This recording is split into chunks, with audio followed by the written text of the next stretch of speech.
All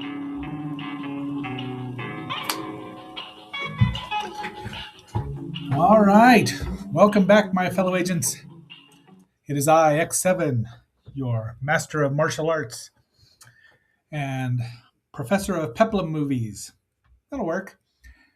Today is Saturday. It is, what do we call it now? Martial arts matinee, aka Shaolin Saturday. And I promise next year, in a week, we will be reviewing a kung fu movie, possibly a Shaw Brothers. But I just wanted a detour here.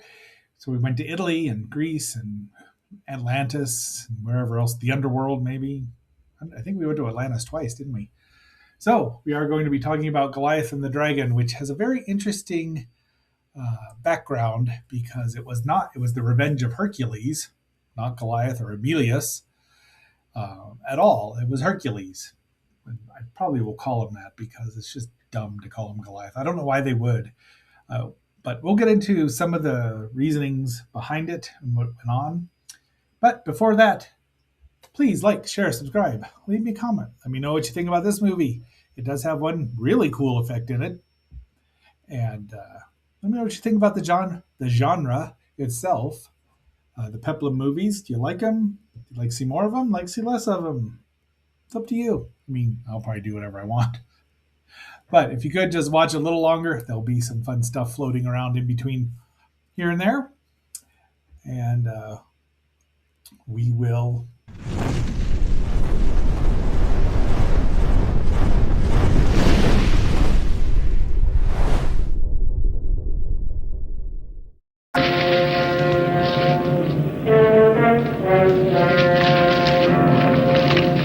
Through the centuries in olden times, there lived the sons of Hercules, heroes supreme. They roamed the earth, righting wrong, helping the weak and oppressed, and seeking adventure. They were the mightiest of mortal men. So we start out here with America, the symbol of excellence. When you see that American International logo, you know you're in for generally a fun time. This movie, Goliath and the Dragon, did start out as the Revenge of Hercules, La Vendetta de Ercole. Um, was released in August 12th, 1960 in Italy, brought over almost immediately, dubbed by Titra, and released in November of 1960 here in the States.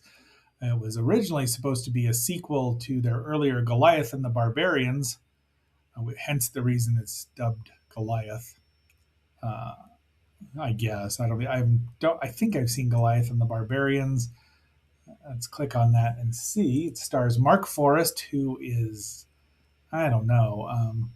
It's originally Terror. That was originally Terror of the Barbarians with Steve Reeves as Emiliano, hence him being called Goliath, etc. Mark Forrest is now Emilius, known in the film as Goliath, and I'm going to call him Hercules the whole time because that's who he is.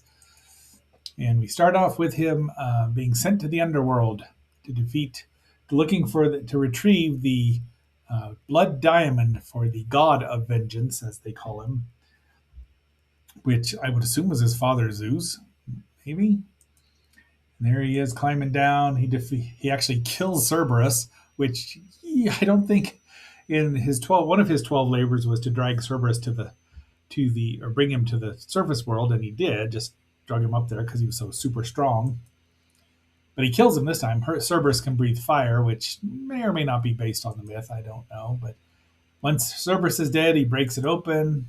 And there's our villain of the piece, King Eurystheus. I don't know. Oh, Kingy there is played by Broderick Crawford. And that's one of his minions there. I'm sure he came over because they offered him money and a free trip to Italy. And why not? I mean, Italy's beautiful. Where's his filmography? I'm just seeing if Island of Lost Men. No, don't know. He's in a lot. I mean, he's a good actor in a lot of things, playing a lot of gangsters, and it's his voice, so at least they did that. Did a lot of television. I don't know that the creature wasn't nice. Oh my gosh, I haven't seen that movie in 100 years. I don't know that I want to. Anyway, so he's plotting to take over Thebes. Hercules, aka Goliath, aka Hercules, stands in his way. He's got a dragon in his caverns. And that's where there's the stop motion animated dragon. Now, this says Wah Chang animated. I do believe, I thought it was Jim Danforth, so excuse me if I'm wrong. There's our other villain. Let me get back over here and see if I can remember what this name is. Androsio, maybe?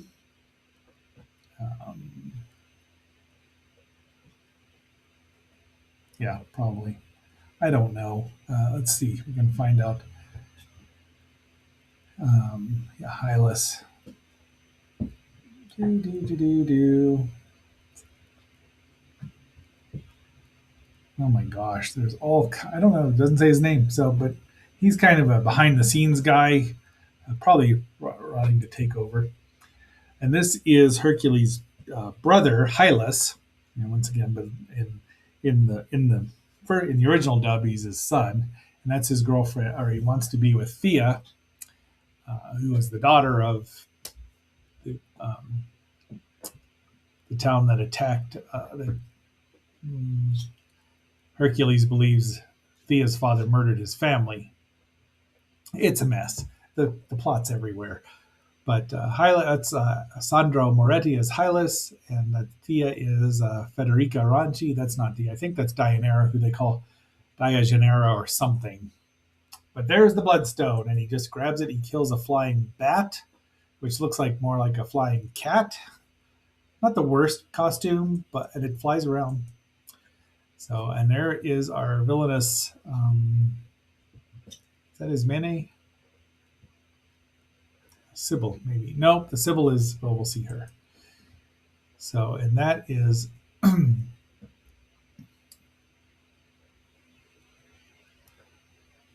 Let's see, what do we have here? I'm just trying. I just Alcone, Alcine. Well, actually, that's this one. Or I don't know. But Hylas goes to see Thea gets captured, and they all say that. There's a little child who gives them the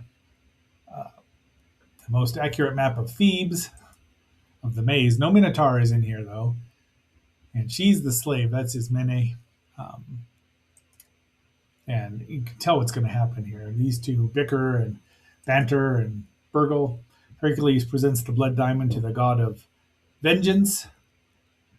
I would assume that'd be Zeus, his father. And then that's the Sibyl, who's called his mother, the goddess of the wind. And he wants peace, but she won't tell him what's going to happen with Thea and Hylas. And now he's annoyed. So off he goes, but he goes back. His best buddy there, I think that's Timocleo, and they've got a good rapport. Mark Forrest is a good looking Goliath, Hercules, but he looks very make-upped. Let's see, Lou Denny probably American body Lou, yeah Denny, sort of Machiste, son of Moman, Colossus, Goliath and the Sins, Hercules, Terror of Rome, Hercules against the barbarians. Machiste, he's played a lot of Machiste, a couple of Hercules, Kindar the Invulnerable, final film role 65 before he went back to doing whatever he was going to do. But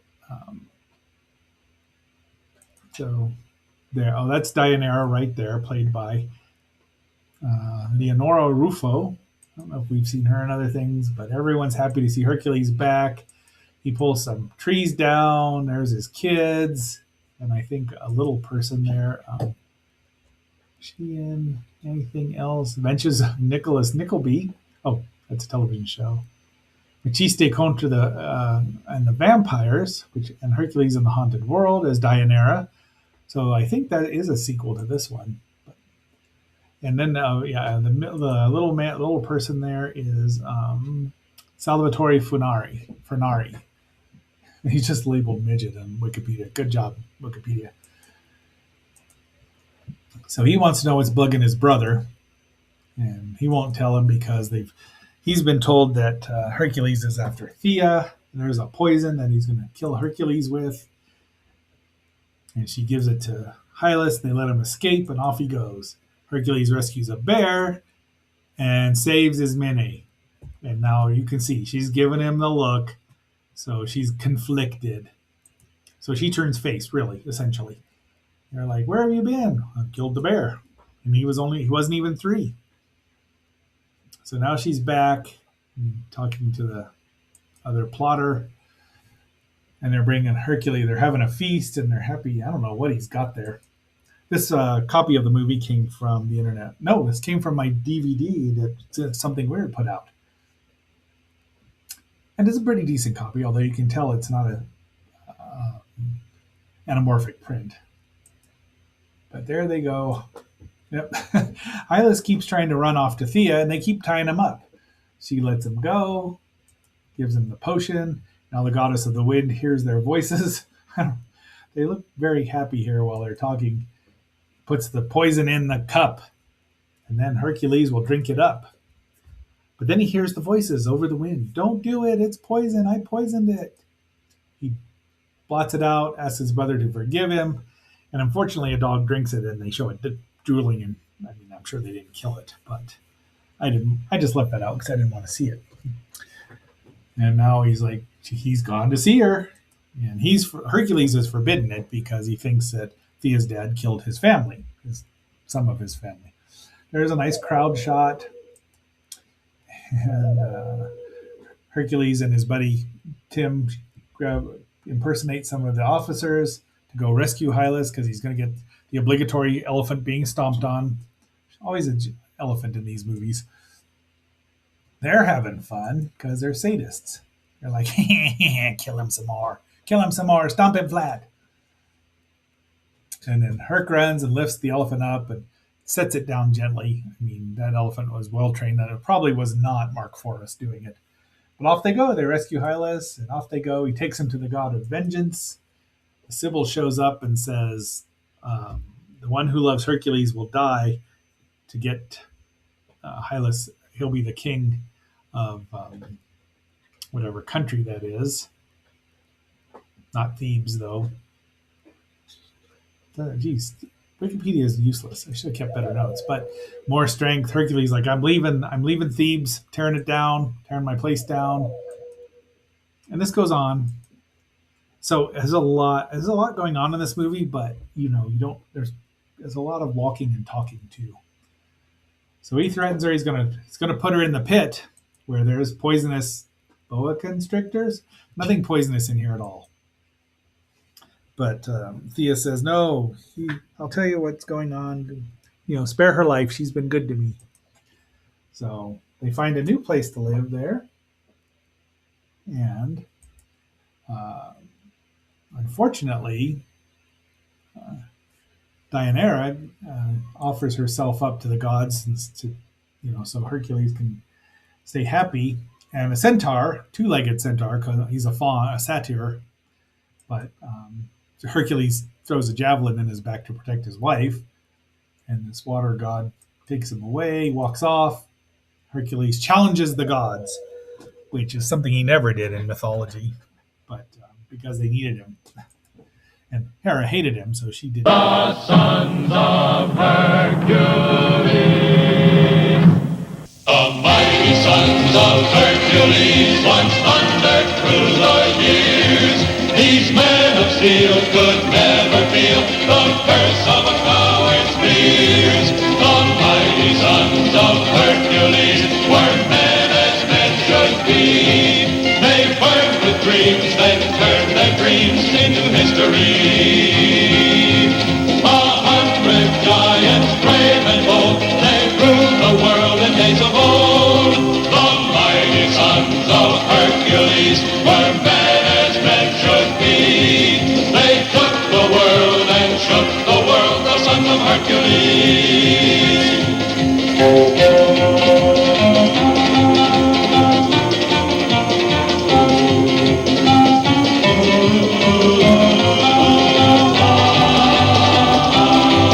The mighty sons of Hercules once thundered through the years. of steel could never feel the curse of a coward's fears. The mighty sons of Hercules were men as men should be. They burned with dreams, then turned their dreams into history.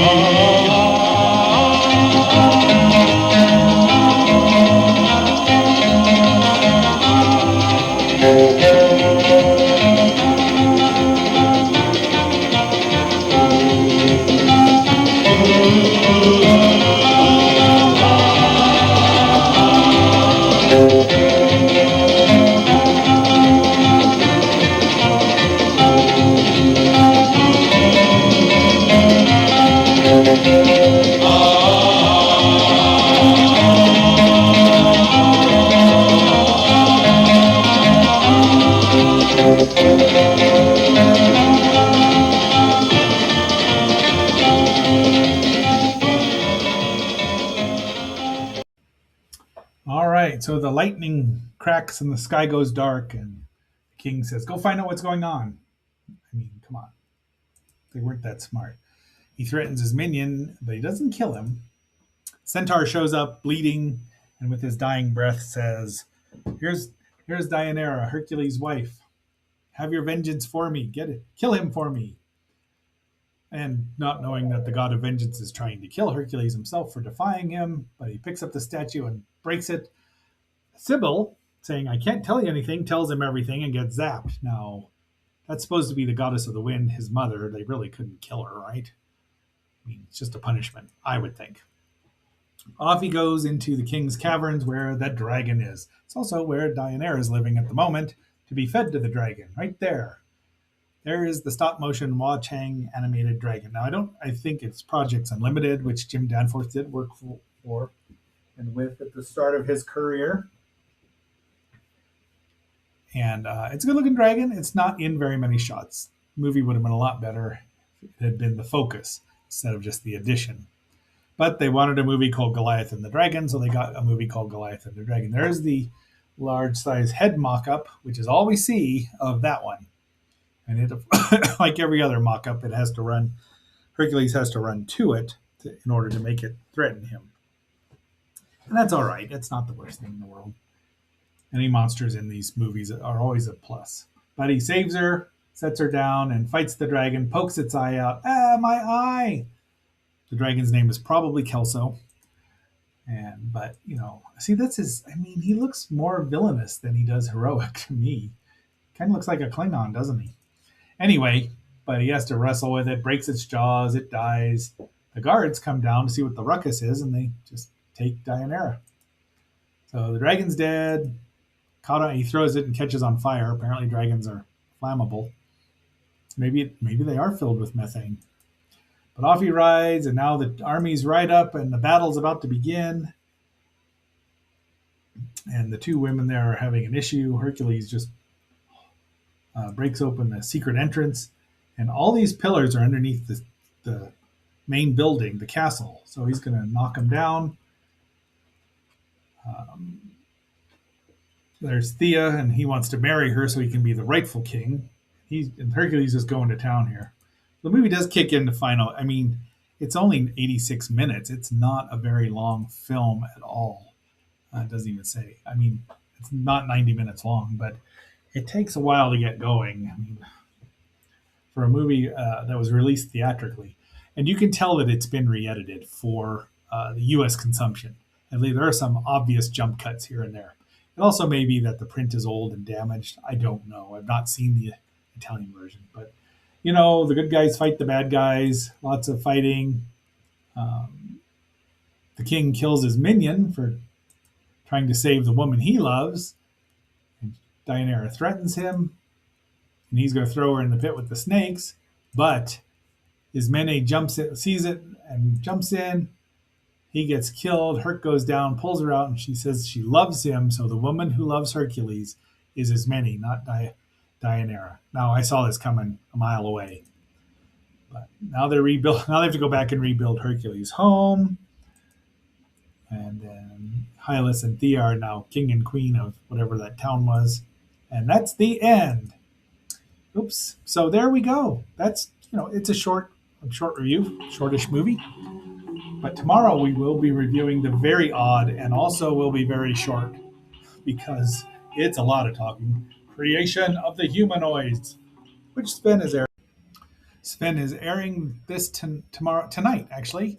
But yeah, it's just a lot of talk. I really like it, actually. I like it quite a bit.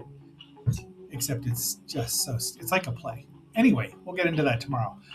Behold the new Zenorama title card, which will be at the end of the episodes, because there are a couple of characters on there celebrating 60, a lot of anniversaries. Anyway, until our next assignment, my fellow agents, this is X7 signing off and phasing out.